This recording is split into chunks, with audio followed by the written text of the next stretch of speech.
akaenda pamoja naye. Mkutano mkuu wakamfuata wakimsonga. Sasa wakati wanamsonga, mstari wa 25 tunamkuta tena mtu mwingine na mwanamke mmoja mwenye kutoka damu kwa muda wa miaka 12 na kuteswa mengi kwa mikono ya matabibu wengi, amegharimiwa vitu vyote alivyo navyo, kusimfae hata kidogo, bali hali yake ilizidi kuwa mbaya. Aliposikia habari za Yesu, alipita katika mkutano kwa nyuma, akaligusa vazi lake, maana alisema, huyo binti alisema, nikiagusa mavazi yake tu nitapona. Na alipofanya hivyo, chemchemu ya damu yake ikakauka, naye akafahamu mwilini mwake kwamba amepona msiba ule. Bwana Yesu asifiwe. Wakati Yesu yuko na Yairo, wanaelekea nyumbani kwa Yairo, huyu mwanamke tunasikia hapa anasema aliposikia habari za nani? Za Yesu. Hatujui alisikia wapi, lakini inawezekana alisikia habari za Yesu kuhusiana na yule mtu aliyekuwa akisumbuliwa na mapepo na kuishi makaburini miaka yote, jinsi Yesu alivyomponya, na yeye akapata imani pale, akasema kama yule amepona, kwa sababu sio mbali, ni ng'ambo tu ya pili. Kama sisi tunaweza tukasikia habari za ng'ambo ya pili, kama yule amepona, basi Yesu huyu na mimi leo ananiponya. Bwana Yesu asifiwe. Alisema yeye moyoni mwake. Kumbe kila kitu sisi tunachokitaka tunaye Yesu, lakini tusiposema hatuwezi kupata. Bwana Yesu asifiwe. Na tunaona mwisho wa siku na kweli akapona. Huku nyuma tunaona kabisa kwamba ni jinsi gani waganga wa kienyeji, matapeli walivyomtapeli, na inaonekana huyu mwanamke alikuwa ni tajiri, kwa sababu inaeleza hapo kwamba alikuwa amegharimiwa vitu vyote alivyokuwa navyo, kusimfae hata kimoja. Vitu vyote alivyokuwa navyo avipeleka kwa waganga. Kwa nani? Ili apate unafuu, apate kupona. Lakini hapa neno la Mungu anasema kwamba kila alivyofanya vile ndipo mambo mabaya yalikuwa yanaendelea kutokea zaidi kwenye maisha yake. Lakini aliposikia habari za Yesu, akaamua kutoka na kwenda ili akapate suluhisho huko, na kweli Yesu akamponya. Baada ya kumponya, wakati sasa Yesu anamuuliza, mstari wa 30 kuanzia mstari wa 30, mara Yesu hali akifahamu nafsini mwake kwamba nguvu zimemtoka, akageuka kati ya mkutano, akasema, ni nani aliyegusa mavazi yangu? Wanafunzi wake wakamwambia, je, waona makutano wanavyokuzongazonga, nawe wasema ni nani aliyekugusa? Mstari wa 32 anasema, akatazama pande zote ili amuone yule aliyelitenda neno hilo, na yule mwanamke akaingiwa na hofu na kutetemeka, akijua lililompata. Akaja akamwangukia, akamwelezea kweli yote. Akamwambia, binti, imani yako imekuponya, enenda zako kwa amani, uwe mzima, usiwe na msiba wako tena. Enenda zako kwa amani. Kwanza imani imemponya, pili aenende kwa amani, tatu awe mzima. Bwana Yesu asifiwe. Bwana asifiwe. Maanake tunapompata Yesu tunakuwa na imani na yeye, lakini pia yeye anatupatia amani, lakini tatu anatupatia na uzima wa milele. Sasa wakati wanaendelea na kumwambia huyu mwanamke, wakaja watu sasa kutoka kwa yule mkuu wa sinagogi kuleta taarifa mbaya. Watatokea wengi kwenye ulimwengu huu kukuletea taarifa mbaya, kukukatisha tamaa na kile ulichoanza kumwamini Mungu.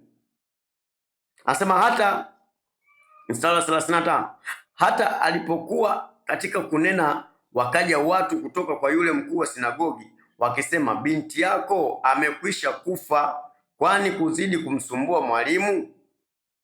Lakini Yesu aliposikia neno lile likinenwa, akamwambia mkuu wa sinagogi, usiogope, amini tu. Bwana Yesu asifiwe. Bwana asifiwe. Yako mambo unaweza kuona kabisa kwamba hayawezekani kwenye maisha, lakini Yesu anatuambia tusiogope, tuamini tu. Yeye ndiyo mkuu wa uzima. Yeye anapoingia sehemu anafufua yaliyokufa. Unapomruhusu Yesu kwenye maisha yako, kuna mambo ambayo yalikuwa hayawezekani yanauishwa, yanaanza kuwezekana, yanakuwa hai. Yale ambayo unaona ni magumu kwa Yesu sio magumu, ni mepesi sana. Bwana Yesu asifiwe. Hawa wameleta taarifa kwamba mtu ameshakufa, maana akishakufa hamna tena habari inayoelekea. Lakini Yesu akasema mimi ni mkuu wa uzima, wala usiogope ya hilo. Kama ulivyoamini mwanzo kwamba mimi ninaweza mpaka ukafika kwangu ili niende nikamponye mtoto wako, basi tunaenda. Na alivyoona vile sasa, kwa sababu ya zile taarifa, akaamua kuwatenga baadhi ya watu, akaondoka na watu wachache tu pale. Akaondoka na Petro na Yakobo na Yohana na mkuu wa sinagogi. Wakafika mpaka nyumbani kwa mkuu wa sinagogi, wakakuta pale watu wanapiga makelele, wanalia. Akawaambia msilie, mtoto hajafa, amelala tu. Akaanza kumcheka, wanafiki. Baada hapo Yesu akaingia mule ndani, yeye na wale wanafunzi wake watatu na baba wa mtoto na mama wa mtoto. Akafika ndani, akamfufua mtoto akawa mzima. Bwana Yesu asifiwe.